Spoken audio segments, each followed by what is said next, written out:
దేవుని లక్ష్మిగా మార్చేశారు. ఇది సంక్షేమానికి ఒక లక్ష్యం ఉండాలి, ఫీజు రీఎంబర్స్మెంట్ పైన ఒకసారి ఆలోచించాల్సిన అవసరం ఉంది అని చెప్పని గవర్నర్ స్టేట్మెంట్ నే మళ్ళీ ఆంధ్రజ్యోతి కూడా హైలైట్ చేసింది. ఇవి ఇవాళ పత్రికల్లో వచ్చినటువంటి ముఖ్యమైన అంశాలు. ఇక మీ అభిప్రాయాన్ని కూడా మాతో పంచుకోవచ్చు. అన్నా బృందం పార్టీ పెట్టినప్పటికీ అన్నా హజారే మాత్రం బయట నుంచి మద్దతు ఇస్తానని చెప్పని స్టేట్మెంట్ ఇచ్చారు. ఈ వ్యూహం సరైందేనా అనే అంశం పైన మీ అభిప్రాయాన్ని టీడీఎస్ అని టైప్ చేసి స్పేస్ ఇచ్చి 549997 నెంబర్కి SMS చేయండి. ఇక ఇవాళ డైలీ షోలో పార్టిసిపేట్ చేస్తున్నారు బండారు శ్రీనివాస్ గారు, ప్రముఖ రాజకీయ విశ్లేషకులు, తెలుగుదేశం పార్టీ సీనియర్ నేత శోభా హైమావతి గారు, అలానే గూడూరు నారాయణ రెడ్డి గారు కాంగ్రెస్ ఎమ్మెల్యే. ఇక మరికొంతమంది గెస్టులు కూడా మనతో జాయిన్ అవుతారు. ముందుగా బండారు శ్రీనివాస్ గారు, మొత్తం మీద చూస్తే గ్యాస్ వ్యవహారం ప్రతి పత్రిక కూడా హైలైట్ చేసింది. ఇప్పటికే రాష్ట్రంలో విద్యుత్ సంక్షోభం ఉంది, అన్ని పార్టీలు ఉద్యమాలు నడిపిస్తున్నాయి గ్యాస్ ముఖ్యంగా కరెంటు కోతల మీద. ఇప్పుడు ఈ గ్యాస్ సంక్షోభం వల్ల మరింత ముదిరే ప్రమాదం ఉంది అని చెప్పని అంటున్నారు. ఎందుకు ప్రభుత్వం ఇంత ఉదాసీనంగా ఒక నిర్ణయం తీసుకుంటున్నా కానీ అడ్డుకోలేని నిస్సహాయ స్థితిలో ఉండిపోవాల్సి వచ్చింది? చిన్న విషయం అండి. ఇప్పుడు మీరే చదివారు, దాంట్లో తన విద్యుత్ శాఖను వదిలిపెట్టి హోంశాఖకు వెళ్లబోయే ముందు ఈ ఫైల్ మీద సంతకం చేసినట్టుగా పత్రికలో చదివాం.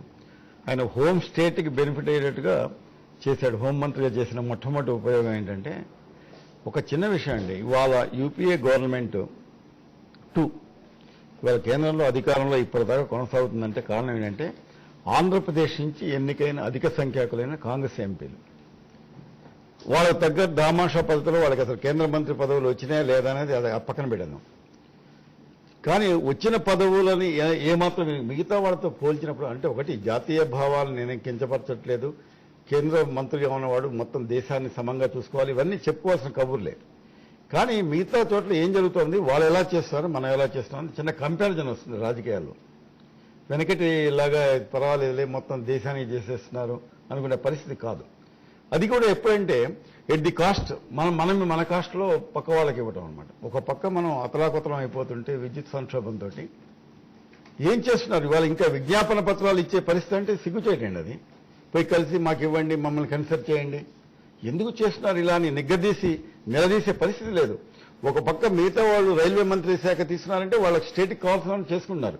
ఇవాళ మనకి ఇంకా యాక్చువల్గా మన సంబంధిత శాఖ కేబినెట్ మినిస్టర్ మన రాష్ట్రానికి సంబంధించిన మనిషి. గ్యాస్ అలాట్మెంట్ నాకు తెలియకుండా జరిగే అవకాశం లేదు.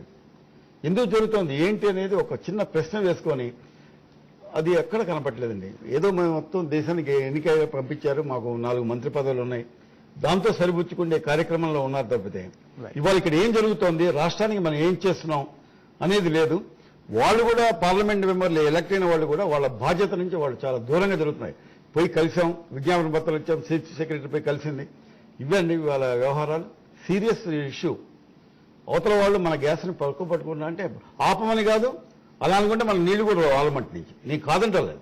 ఎట్ ది సేమ్ టైం ఒక పద్ధతి ప్రకారం చేయట్లేదు, మన ఎలక్టెడ్ రిప్రజెంటేటివ్ వాళ్ళ బాధ్యత నుంచి చేయాల్సిన పద్ధతిలో చేయట్లేదని మాత్రం జనాలకు అనుమానం.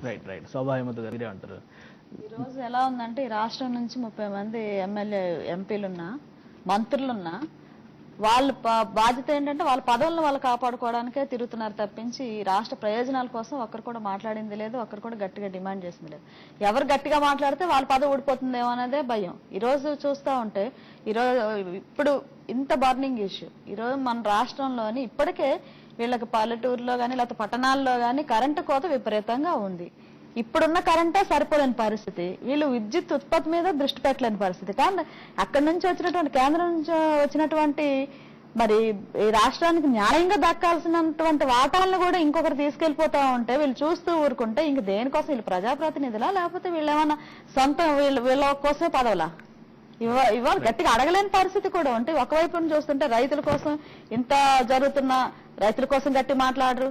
ఈరోజు రైల్వే ప్రాజెక్టులన్నీ ఇతర రాష్ట్రాలకు వెళ్ళిపోతుంటే ఆ ప్రాజెక్టుల గురించి మాట్లాడరు. ఈ రాష్ట్రానికి రావాల్సినటువంటి ఏ రాయితీలు ఎటువంటి ప్రాజెక్టులు రాకుండా మిగతా రాష్ట్రాలకు వెళ్ళిపోతూ ఉంటే దాని గురించి మాట్లాడలేని పరిస్థితి ఈ రోజు చూస్తూ ఉంటే.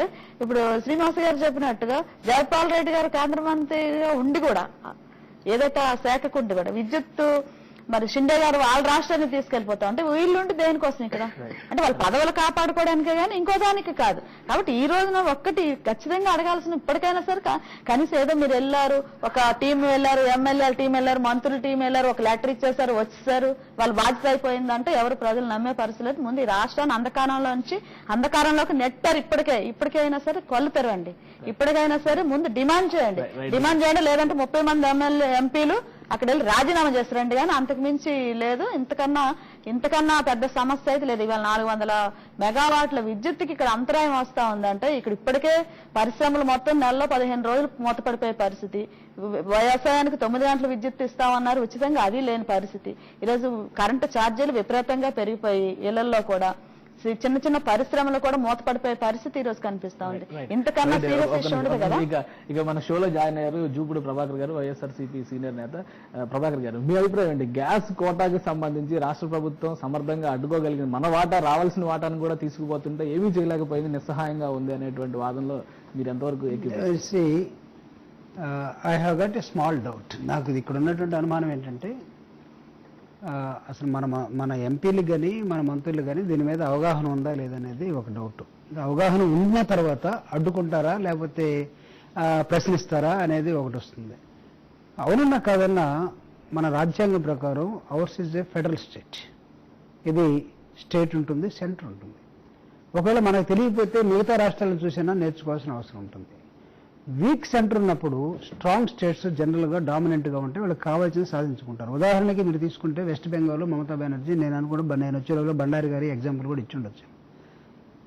రైల్వే బడ్జెట్ నచ్చలేదు నాకని అసలు కేంద్రంతో ఏమాత్రం సంబంధం లేకపోయినటువంటి ఇంకొక రాష్ట్ర ముఖ్యమంత్రి మమతా బెనర్జీ గారు ఆ మంత్రిని తీసేసి, వాళ్ళ పార్టీ కాబట్టి, yes I don't want this minister, మీరు చెప్పినట్టు మాట్లాడేవాడు కాదు, నేను చెప్పినట్టు మాట్లాడేవాడు కావాలని చెప్పి తీసేసి ఇంకో ముగ్గురు రైన్ పెట్టుకున్నారు. ఇక్కడ తమిళనాడు ఏం చేస్తుందో మనం చూస్తున్నాం. ఈరోజు ఈ రాష్ట్రంలో చాలా విషయాలు మాట్లాడుతున్నారా లేదా మా ఎంపీలకు అవగాహన లేదని అయితే నేను అనుకోవట్లేదు. వాళ్ళు కూడా తెలివైనటువంటి వాళ్ళే, వాళ్ళు కూడా ఈ రాష్ట్రం మీద అవగాహన ఉన్నటువంటి వాళ్ళే. అయితే నిజంగా ఈ సబ్జెక్టు వాళ్ళ దృష్టికి వచ్చిందా లేదా, ఇది ఆషామాషి సబ్జెక్టు కాదు. ఇది ఈరోజు ఒక పదవి నుంచి ఇంకొక పదవికి వెళ్ళేటువంటి ఒక మంత్రి, ఈరోజు మన హోమ్ మినిస్టర్గా వస్తున్నటువంటి షిండే గారు నిన్నటిదాకా పవర్ మినిస్టర్గా ఉండి the last file is that what he has signed, ఆంధ్రప్రదేశ్ని గ్యాస్ని ఇవ్వకుండా దాన్ని రత్నగిరికి మళ్లించటం అంటే అసలు ఒక మనిషికి ఎంత ధైర్యం ఉండాలి? నెంబర్ 1 ఫైల్ డిపార్ట్మెంట్ తీసుకుందా అంటే వ్యక్తిగా కాదు, కానీ రాష్ట్రానికి సంబంధించినటువంటి ఒక సెకండ్ తర్వాత ఇప్పుడు ఈ మంత్రులందరూ కట్టగట్టుకొని, ఎంపీలందరూ కట్టగట్టుకొని 30 మందా 32 మందా లేకపోతే 42 మంది ఇంక్లూడింగ్ ఆల్ పార్టీస్, వీళ్ళందరూ కలిసి పోయి కట్టగట్టుకొని ఎవరు ఏమడిగినా సరే ఆ ఫైల్ వెనక్కి రాదు. ఎందుకంటే అడ్మినిస్ట్రేటివ్గా ఏం జరుగుతుందో, కొంతకాలం ఉద్యోగం చేసినట్టు how file moves and starts where it ends అనేది చూసినప్పుడు ఆయన ఆ మంత్రిగా ఉండి హోంమంత్రిగా వచ్చినప్పుడు ఆ ఫైల్ని క్లియర్ చేసి బయటకు వచ్చేసాడు. అయితే ఇప్పుడు అడిషనల్ గా ఇన్ఛార్జ్ తీసుకున్నట్టు వీరప్ప మొయిలీ దగ్గరికి మాత్రమే వీళ్ళు వెళ్ళగలరు. వీళ్ళు సోనియా గాంధీ గారి దగ్గర కానీ ప్రధానమంత్రి దగ్గర కానీ వెళ్ళి వీళ్ళందరూ కూడా ధర్నా చేసో డిమాండ్ చేసో లేకపోతే వాయిస్ వినిపించే సాహసం అయితే చేయలేరు అనేది నా అభిప్రాయం. మొయిలీ గారికి రాష్ట్ర పరిస్థితులు తెలుసు కాబట్టి, ఈ రాష్ట్రం ఏ విధంగా ఉందో అస్తవ్యస్తమైన పరిస్థితి తెలుసు కాబట్టి, ఈ రాష్ట్రంలో ఉన్నటువంటి హ్యూమన్ రిసోర్సెస్ కానీ ఈ రాష్ట్రంలో ఉన్నటువంటి మిగతా రిసోర్సెస్ కానీ ఈ రాష్ట్రానికి ఇవ్వాల్సిన అవసరం ఉంది. ఆ ఫైల్ దయచేసి మీరు వెనక్కి ఏమైనా తెప్పించి మా రాష్ట్రానికి న్యాయం చేయగలరా, ప్రజలు మమ్మల్ని అడుగుతున్నారు, మా బాధ్యత కూడా ఉందని వీళ్ళు ఏమైనా ఒక ప్రయత్నం చేయగలిగితే. రెండోది, రేపు vice president of India elections ఉన్నాయి.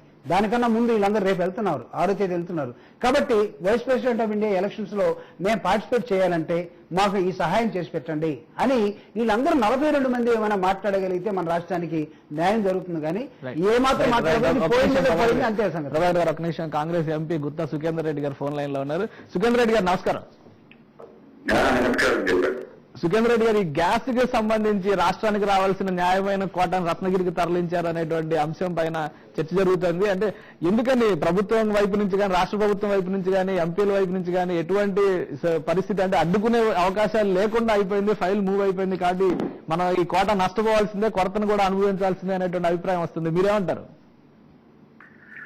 దీని విషయంలో సంపూర్ణమైనటువంటి వివరాలు మా దగ్గరలో లేవు. కానీ మన పత్రికలు దాన్ని బట్టి తప్పనిసరిగా ఇటు జయపాల్ రెడ్డి గారితో కానీ వీరప్ప మొయిలీ గారితో కానీ నేను రేపు వెళ్ళిన తర్వాత మాట్లాడతాం. ఎందుకంటే రాష్ట్రానికి రావాల్సినటువంటి రాష్ట్రంలో ఉన్నటువంటి పరిస్థితులను దృష్టిలో పెట్టుకున్నప్పుడు గ్యాస్ ఎలికేషన్ మనకు రావాల్సిందే.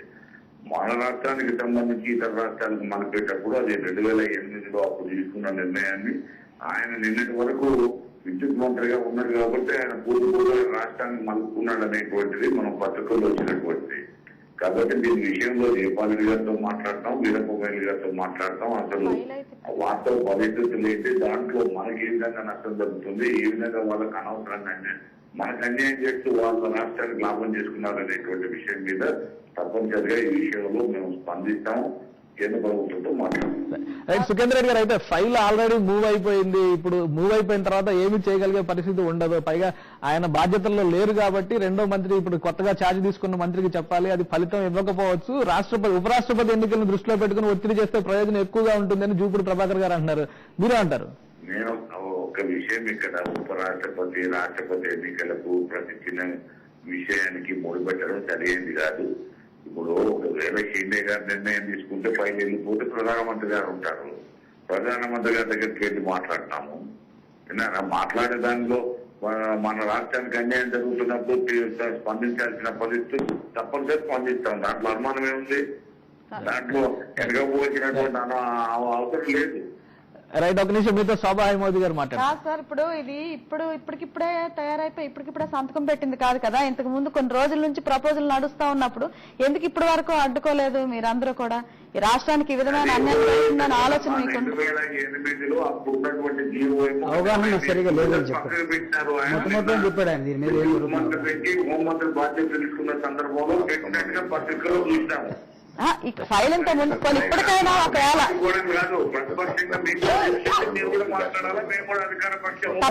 తప్పకుండా మేము ఎప్పటి నుంచో చెప్తా ఉన్నాం రాష్ట్రానికి అన్యాయం జరుగుతుందని. ఇప్పుడైనా సరే మీరున్నటువంటి ఇప్పుడైనా సరే మీరున్నటువంటి మీ ఎంపీలందరూ కూడా మీరు అక్కడ వెళ్ళి ప్రధానమంత్రి అక్కడ ధర్నా చేయండి. తెలుగుదేశం పార్టీ ఎంపీలు కూడా మీతో కూడా వస్తాం, మేము కూడా కలిసి వస్తాం.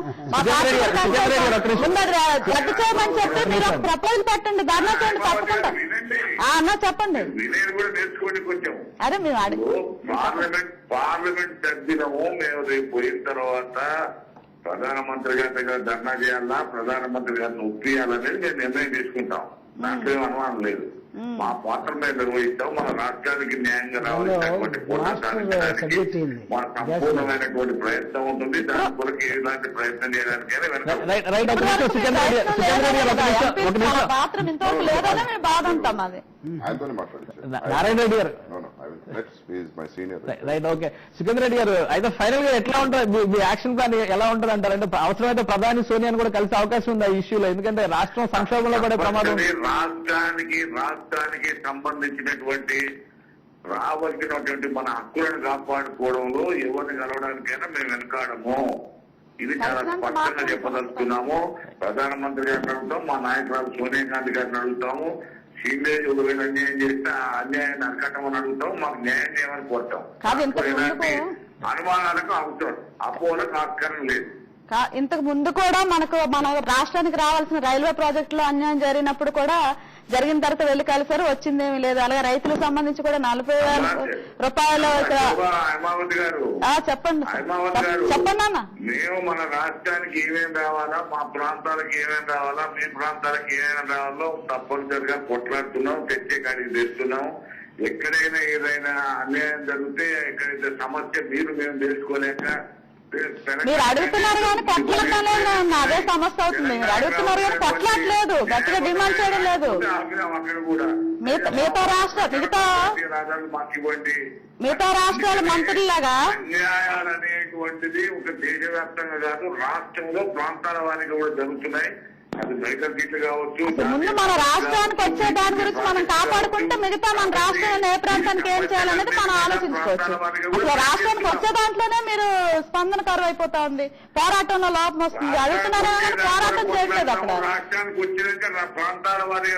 ముందు రాష్ట్రానికి చేయండి అన్నప్పుడు తర్వాత ప్రాంతాల గురించి మనం మాట్లాడదాం. ముందు మన రాష్ట్రానికి అన్యాయం జరుగుతుంది, దాని గురించి గట్టి మాట్లాడండి. పోయి ఇప్పుడు జరుగుతుంది ఇంకా చంద్రబాబు నాయుడు గారు అంటారంటండి. సుజనా రెడ్డి గారు ఒక నిమిషం, సుజనా రెడ్డి గారు ఒక నిమిషం. మన రాష్ట్రానికి ఏం తేవాలో మేము ఏ పద్ధతిలో కొట్లాడాలో అది మనకు తెలుసమ్మా. తీసుకురండి అమ్మా, కాకపోతే మీరు అక్కడ మొత్తం ఎంపీలందరూ రాజీనామా చేశారంటే ఇది రద్దు కాకపోతే మేము సంతోషిస్తాం. మీకే తప్ప రాజీనామా చేసి తెలుగుదేశం పార్టీ చేసి పోటీ అసలు ముందు మరి మీరు చేతగానప్పుడు రాజీనామాలు చేయాలి కదా. మీరు తెచ్చుకోవాలని పక్షంలో రాజీనామా చేయండి. చంద్రబాబు నాయుడు గారిని తెచ్చుకోవాలని పక్షంలో చెప్పండి. అక్కడ ధర్నా చేయండి, మేము కూడా వస్తాం. చేస్తే దేశానికి ఎన్నికలు వస్తాయి. ధర్నా చేయండి అన్న, మీరు మీ ప్రధానమంత్రి గారి దగ్గర అక్కడ ధర్నా చేయండి, మేము కూడా మీతో కలిసి వస్తామని చెప్తున్నాం దీనికోసం.